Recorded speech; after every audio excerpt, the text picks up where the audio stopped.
भारत गौरव आचार्य श्री पुलक सागर जी गुरुदेव के प्रवचन और धार्मिक कार्यक्रम देखने एवं सुनने के लिए जिन शरणम मीडिया चैनल को अभी सब्सक्राइब करें और बेल आइकॉन पर क्लिक जरूर करें। निवेदन आपसे बड़ी विनम्रता के साथ कर रहा हूं कि अपनी बेटियों को, जो बेटी के पिता हैं, कितने लोग हैं जिनकी बेटियां हैं, हाथ उठाएं जरा। बहुत है। आपके लिए आज का प्रवचन है। जो बेटियों के पिता हैं, बेटियों को अकेली शिक्षा ही नहीं, संस्कार भी देना चाहिए। बेटियों को किताबी ज्ञान नहीं, आचरण का ज्ञान भी हमें सौंपना चाहिए। बेटियों को सिखाओ बुजुर्गों का सम्मान कैसे करते हैं, बेटियों को सिखाओ छोटों को प्यार कैसे दिया जाता है, बेटियों को सिखाओ घर में मेहमान आए तो कैसे बोला जाता है, और बेटियों को सिखाओ कि तुम्हारे यहाँ गुरुजन आए तो उनकी भक्ति और आशीर्वाद कैसे प्राप्त किया जाता है। ये बेटियों की संपदा है, दौलत दहेज नहीं हुआ करता है। हमारे संस्कार और हमारी संपदा सबसे बड़ा दहेज हुआ करता है, यह उसे दहेज में देना चाहिए। बेटियों को जिंदगी जीना सिखाओ। बेटियों को कहो कि तुम्हें एक घर का नहीं, दो घर का जीवन जीना है। ध्यान रखिए, एक पति के घर की जिंदगी जीना है और एक पिता के घर की जिंदगी, दो जिंदगी जीना है उसे। एक पिता के घर का जीवन और एक पति के घर का जीवन। और एक बात याद रखना, उस बेटी को कहना, हम माँ बाप हैं, हम तो जवाब सुन सकते हैं, हम माँ बाप हैं, हम तेरी ऊंची आवाज सुन सकते हैं, लेकिन ससुराल में कोई भी तेरी ऊंची आवाज सुनने को तैयार नहीं होगा। ध्यान रखिए, बड़ी विनम्रता का व्यवहार उस बेटी को सिखाइए। एक सेठ था, अपने बेटी की शादी करने के लिए गया, लड़की देखने के लिए। बड़ा स्वागत हुआ उस सेठ का, बड़ी धनपति की लड़की थी, महंगी कार उस सेठ को लेने पहुंची एयरपोर्ट। लड़के के लिए लड़की देखने आया, 20 नौकर चाकर। उसने कहा, यार लड़की तो बड़े घर की है। खाना परोसा गया, भोजन परोसा गया, सेठ देखते रहा। बातचीत हुई। लड़की के पिता ने कहा कि सेठ जी, तो रिश्ता पक्का समझो। लड़के के पिता ने कहा, घर जाकर जवाब दूंगा। ऐसे ही होता है ना, हम कुंवारे लोग क्या जाने, तुम लोग बताओ, कहीं गड़बड़ हो तो करेक्शन करेंगे, ध्यान रखना। घर जाके जवाब दूंगा। 1 दिन हो गए, 2 दिन हो गए, 3 दिन हो गए, नो रिप्लाई। लड़की का पिता था, उसने फोन लगाया कि भाई साहब, आप देख करके गए थे तो मैं क्या समझूं। उस सेठ ने कहा, शादी कैंसिल समझो। कैंसिल? सोने की थाली में तुमको खाना खिलाया, चांदी का सेट रखा, 20 नौकर चाकर तुम्हारी सेवा में रहे, आप कहते हो शादी कैंसिल, शादी नहीं होगी। बोली, नहीं, मेरा बेटा तुम्हारे यहां शादी नहीं कर पाएगा। सेठ ने पूछा कि बात क्या है, क्या हुआ, ऐसा क्या है, लड़की सुंदर नहीं है? बोले, नहीं, तेरी बेटी बहुत सुंदर है। तो फिर क्या दिक्कत है? आप बोलो कितना दहेज चाहिए, मैं दूंगा, लेकिन तुम्हारे बेटे से मैं अपनी बेटी की शादी करूंगा। लड़के के पिता ने कहा, दहेज का ढेर लगाए तो भी तेरे यहां शादी नहीं करूंगा, बेटी और सुंदर हो जाए तो भी तेरे यहां शादी नहीं करूंगा। सेठ ने पूछा कि बात क्या है? बोले, जिसके घर में उसका होने वाला भविष्य का परिवार आए, वह लड़की खाना नहीं परोसे, जिस घर में नौकरों से खातिरदारी कराई जाती है, उस घर में मेरे बेटा कभी शादी नहीं कर सकता है। ध्यान रखिए, हमको बिल्कुल पसंद नहीं है। आपकी लड़की ने ना खाना परोसा, ना पूछा, ना सम्मान किया। ध्यान रखना, ऐसी अमीरी हमें किसी काम की नहीं है। अरे हम तो उस लड़की से शादी करेंगे जिसके पास शोहरत और दौलत हो या ना हो, उसके पास अच्छा आचरण और मधुर व्यवहार होना चाहिए। आपसे निवेदन है, लड़कों के पिताओं से भी दौलत और गोरी चमड़ी पे मत मरना। ध्यान रखना, व्यवहार कुशल हो, बोलती हो, उस सेठ ने कहा कि भाई साहब मना कर दो, भाई साहब क्षमा करना, मैं तुम्हारे यहां अपने बेटे की शादी नहीं कर सकता हूं। मानिए, पलकें झुका के जियो, पलकें झुका के जियो,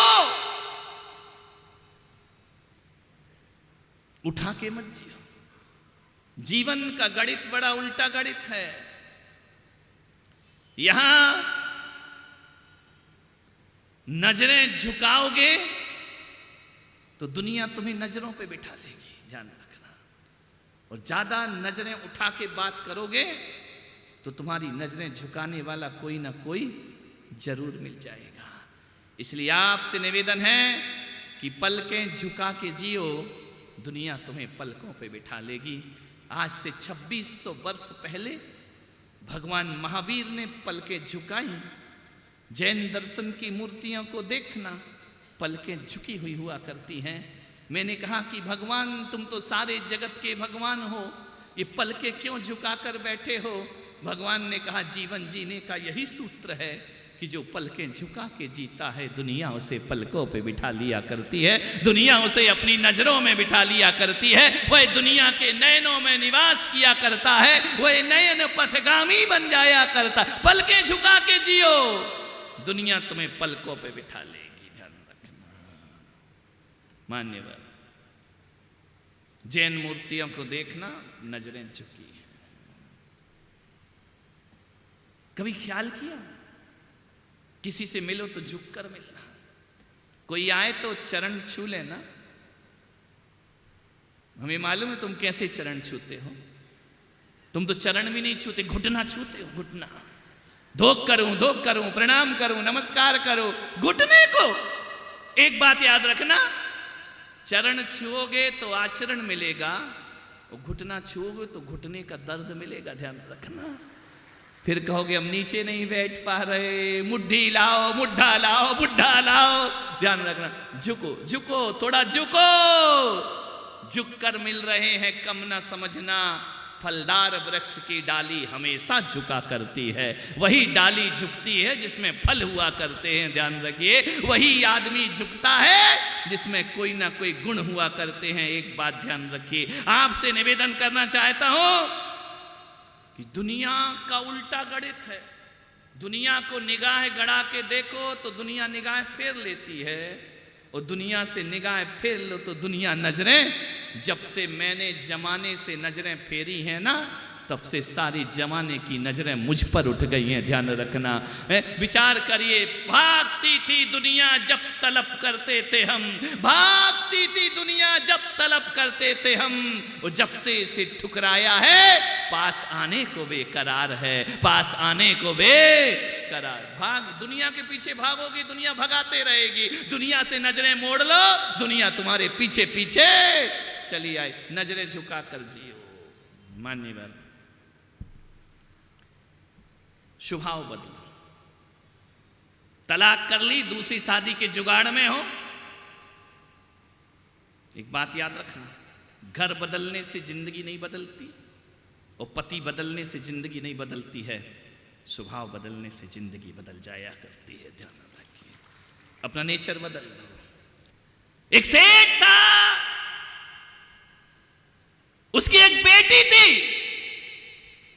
बहुत प्यार करता था बेटी को, इतने लाड में जिलाया, इतना प्यार दिया उसे कि बेटी कुछ बोले नहीं कि उसकी डिमांड पूरी करो। बेटियों से प्यार करो, मैं ये नहीं कह रहा हूं कि बेटियों से नफरत करना चाहिए। बेटियों को बहुत प्यार करो, बहुत प्यार करो, बेटियों से बहुत लाड करो, लेकिन इतना लाड मत करना कि लाड में लड़ंका हो जाए, अपनी मर्यादाएं छोड़ दे, अपनी जिंदगी के सब रसूल और रीति रिवाज छोड़ दे। इतना प्यार बच्चों से नहीं होना चाहिए कि जो हाथ की लाठी है वो हाथ का सहारा नहीं बन के बुढ़ापे में सिर फोड़ने का काम करे, ध्यान रखिए। प्यार करिए, बहुत प्यार करिए, लेकिन प्यार में बिगड़ना नहीं चाहिए, ध्यान रखना। वह सेठ बहुत प्यार करता था लड़की को, इतना प्यार, इतना प्यार, इतना प्यार, इतना प्यार कि लड़की के बिना सेठ का रहना मुश्किल था।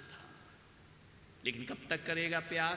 पराया धन है, जाएगी तो ससुराल। 21 साल की हो गई बेटी, पिता को चिंता हुई इसकी शादी कर देना चाहिए। एक बाप को, बेटी के बाप को सबसे बड़ी चिंता ये होती है कि समय से उसके बेटी के हाथ पीले हो जाना चाहिए। लड़का देखा, शादी हुई,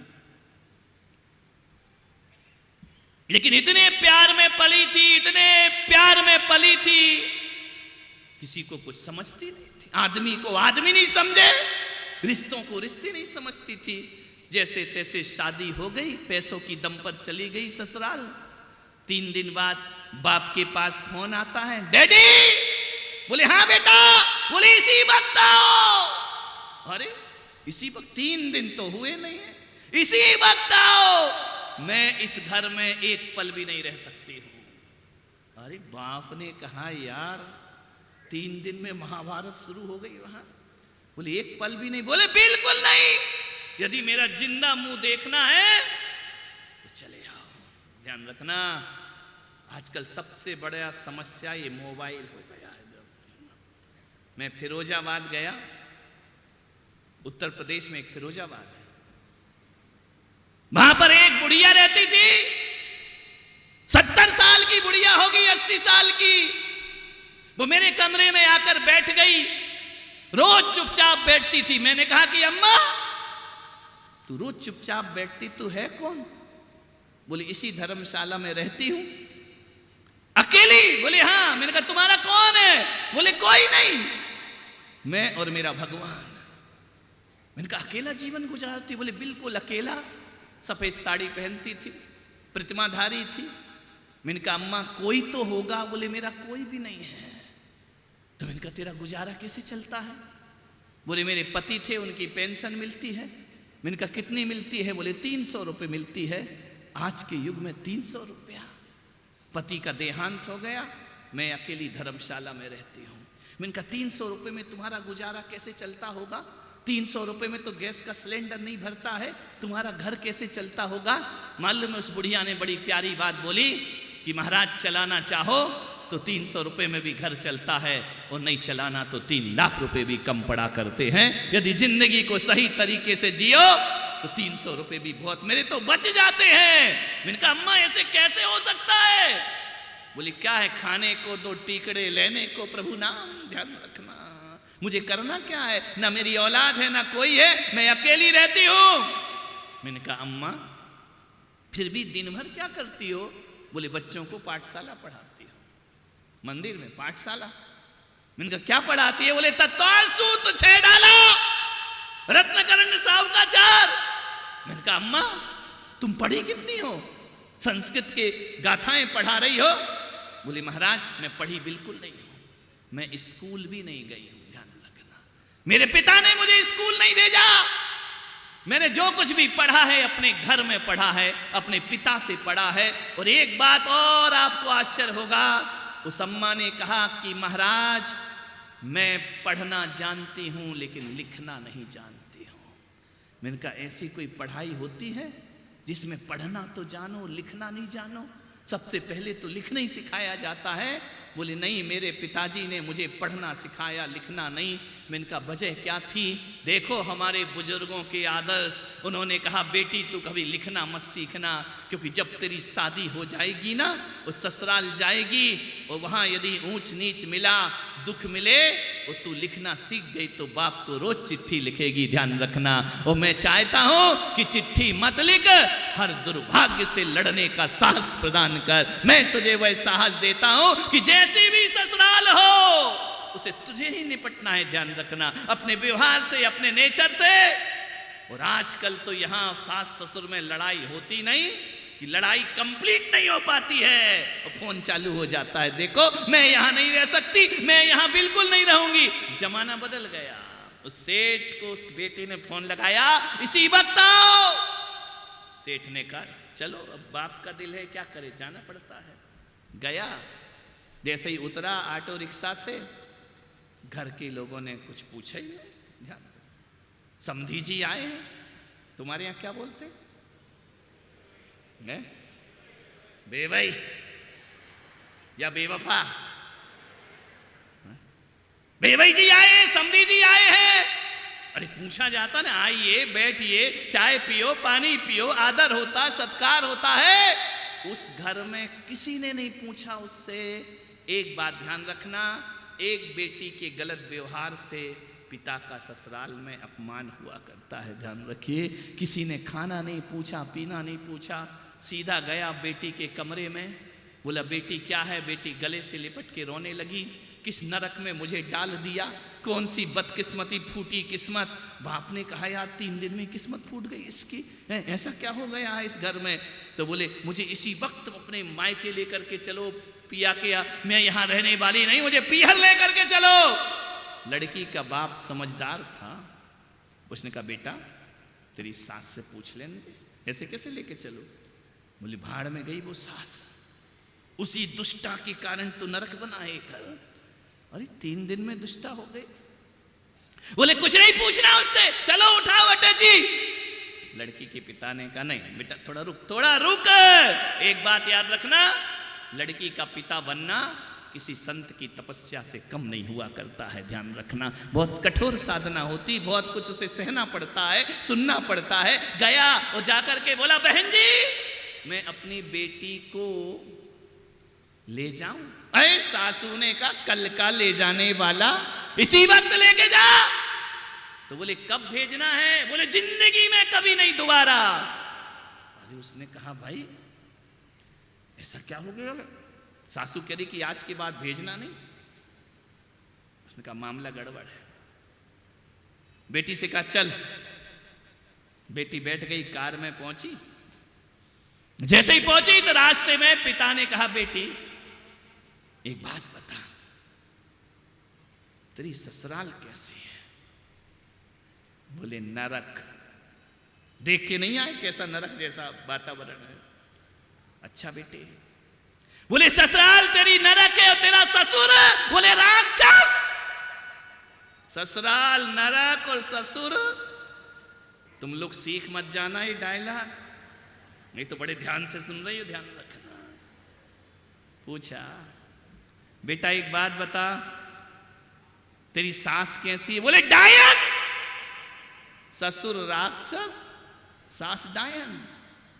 और बोले तेरी ननन? बोले चुगलखोर, चुगली करने वाली, दिन भर यहां की वहां चुगली करती रहती है। बोले तेरा देवर कैसा है? आवारा, बदमाश। तो बोले तेरा जेठ कैसा है? अरे बिल्कुल धूर्त नंबर 1 का मूर्ख। तो बोले बेटा एक बात और बता दे, तेरे पड़ोसी कैसे हैं? बोले LLB समझते हो? लुच्चे लफंगे बदमाश। जान बाप ने कहा यार सभी खराब है, सास भी खराब, ससुर भी खराब, देवर भी खराब। बोले एक बात बता बेटा तेरा पति कैसा है? बोले साक्षात यमराज। अरे बोले अब गड़बड़ी इसमें ही, अब ससुराल गड़बड़ नहीं है, गड़बड़ कौन है अब? ये लड़की। सारे लोग खिलाफ कैसे हो जाएंगे? उसने कोई बात। बोले पिताजी आज के बाद वापिस नहीं जाऊंगी ससुराल। नहीं बेटी कोई दिक्कत नहीं, बहुत पैसा है मेरे पास, आराम से जिंदगी गुजारेंगे, चल मेरे साथ। ले गए। लड़की के पिता ने रखा। अब 1 दिन हुआ, 2 दिन हुआ, 15 दिन हुए, 20 दिन हुए, महीना भर हुए। तकलीफ लड़की के बाप को नहीं, किसको होने लगती है? पड़ोसियों को। उनने शुरू कर दी कहानी। क्यों? लेने नहीं आ रहे क्या? तरह की लड़की बैठी उसके घर में, जिया जल रहा तुम्हारा। अब मंदिर जाती सुषमा जैसी मिल गई कि क्यों जीजा जी नहीं आ रहे क्या? अरे उसने कहा धत तेरे की, मैं चावल चढ़ाना कम भूल गई, जीजा नहीं आ रहा, फूफा जी नहीं आ रहे। अरे उसने कहा तो लेने की आफत पड़ गई यहाँ तो। शादी के बाद पीहर में लड़कियों की यही इज्जत होती है, ध्यान रखना। राजपाट सब जो मिलता है। और एक बात मैं आपसे कहता हूं बहुओं से, एक बात याद रखना अपनी जिंदगी में, जो तुम्हें सास ने दिया है ना, वो तुम्हारे माँ बाप तुम्हें जिंदगी भर नहीं दे सकते हैं, ध्यान रखिए। एक सुहाग दिया है तो तुम्हारे माँ बाप ने नहीं, वो तुम्हारे सास ससुर ने तुम्हें दिया है। और एक बात याद रखना, ये सोन सिंदूर, ये बिंदी, ये बिछोड़ी, ये माँ बाप से नहीं मिलती, ये ससुराल से मिला करती है, ध्यान रखना। और माँ बाप तुम्हें अपनी दौलत का एक हिस्सा बना सकते हैं, लेकिन माँ बाप तुम्हें उत्तराधिकारी नहीं बना सकते हैं। और इस घर का राजपाट यदि मिलता है तो सास ससुर के द्वारा मिला करता है। वह सौभाग्य तुम्हें वही देते, सास ससुर से मिलता है। मालकिन कहाँ, कितना भी पीहर वाले पैसा दे दें, मालकिन घर की तो ससुराल वाले ही बनाया करते हैं, ध्यान रखिए। इसलिए आपसे निवेदन है कि अपनी माँ से ज्यादा प्यार अपनी सास को किया करो।